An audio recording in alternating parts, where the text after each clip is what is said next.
Hello everyone, welcome to this channel, and the topic for today is Introduction to Economics. So I'll be talking about everything that is included in the subject economics. Now when we talk about economics, basically we get two things in mind. One is money, related anything related to money or any aspect related to money, and the second thing is present inside this word itself, that is economy. So when we talk about economics, we have two things in mind, that is money plus economy. The whole subject matter of the discipline that we are talking about includes what is money, how is money related to the economy, what is money supply, what is the main aspect that relates to money, and how does the central bank leads to increase in the uh, circulation of money. Next here is economy. So any economic operation present in the economy is considered as the subject matter under economy. We can talk about economic operation, be it with regarding individuals, be it regarding firms, and even with the government.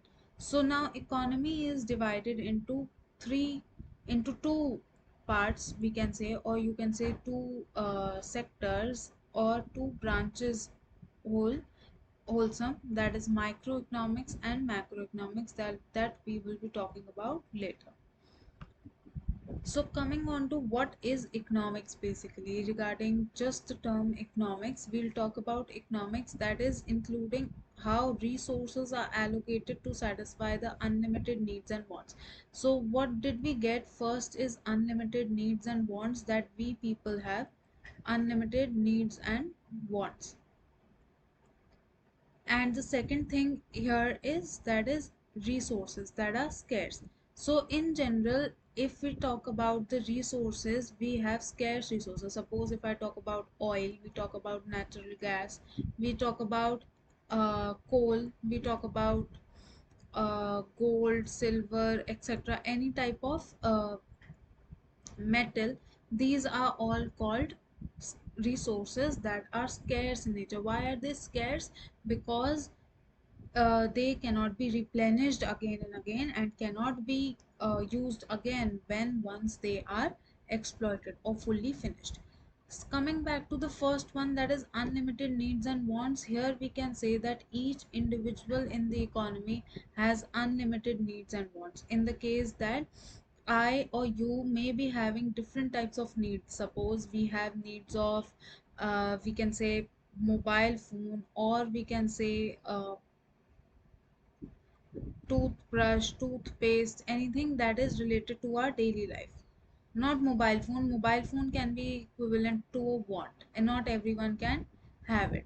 Regarding need, we can say that the individuals have the basic necessities in their lives. Now what are the three basic needs of the economy, the first, or sorry, of an individual? The first is food, that is without which the individual cannot live, food plus water. Second is shelter, that is a person should have a roof over his or her head so that he can protect himself or herself. And the third one is clothing, he should have something to wear so that he can survive. So the three needs are the three basic needs of an individual, should be satisfied by the people in a way that they are using resources. Now coming back to why are resources scarce in nature? They are scarce because they cannot be extracted more and more from the economy. Once oil is extracted to its maximum from the economy, or you can say from the oil reserves or any other source from where oil is taken out, we can say that no more oil will be present in that particular source. So similar to coal, gold, silver, etc. So we say that there are scarce resources in the economy.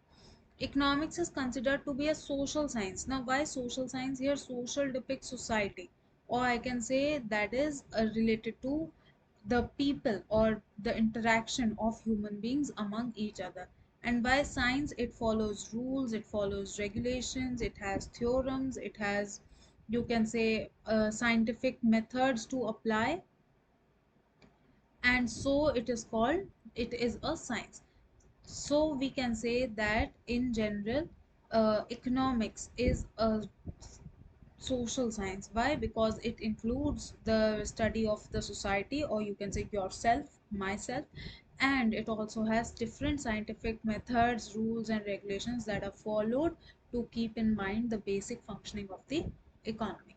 Now, considering the diverse social behaviors of individuals and societies in the allocation of scarce resources. So, basically, what did we just study? That is diverse social behaviors. So we can say that the individuals in the economy have diverse social behaviors that are related to scarce resources and unlimited or endless needs and wants of the economic agents. Now there are three main economic agents in the economy. Who are they? They are firms, first one, second one is individuals, and the third one is the government as an economic agent. So the government is liable for the whole economy. While if I say firms and individuals, they are liable for microeconomy only. Now, coming back to, as a social science, economics demonstrates an appreciation of the impacts of economic activity on the behavior and well being of individuals, firms, and the government. So, these three are again the economic agents that we have come across in economics. Now, what does this economics basically include? It includes the problem of choice. We can say choice here. Suppose you have A alternative, you have B alternative.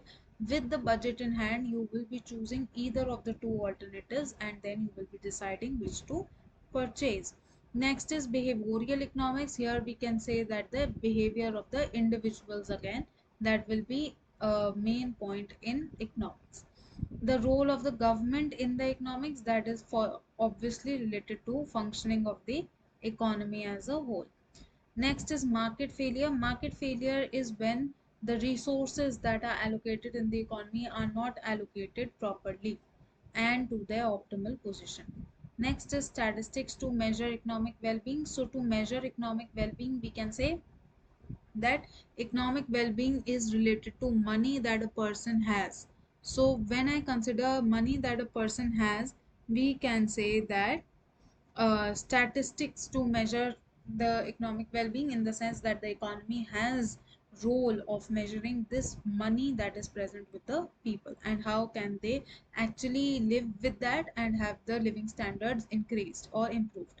Economics of inequality and poverty. Inequality in terms of income, inequality in terms of education, inequality in terms of, you can say, health. Any kind of inequality that is present in terms of different parameters is considered under inequality. And poverty can be related to absolute poverty and relative poverty. Now, considering absolute poverty, when the person cannot fulfill these three basic needs in the economy, that are food, clothing, and shelter, this is called absolute poverty. And in consideration to relative poverty, we can say that a person, or you who are listening to the video, or me, is relatively poor than, we can say, anybody who is more rich than us. So we are relatively poor to, you can say, Mr. Ambani. So this is called relative poverty. When we say that there is comparison, it really leads to comparison between people in terms of what amount of money they have, or what amount of income they earn, or what amount of living standard they are having. Last is sustainable development. Sustainable development means that when you are using resources right now or in the present needs without compromising with that of the future generation, without compromising with that of the future generation.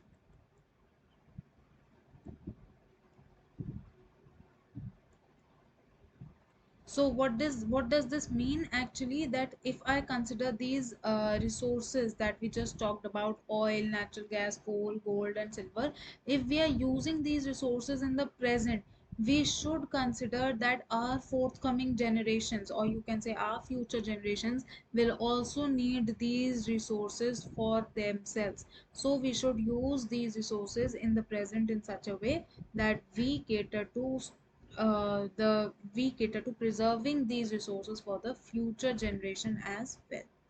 This is called sustainable development. Okay. Next is when economics as a social science. Now, as a social science, we just discussed that is society, or you can say the individual's behavior, and here we can say,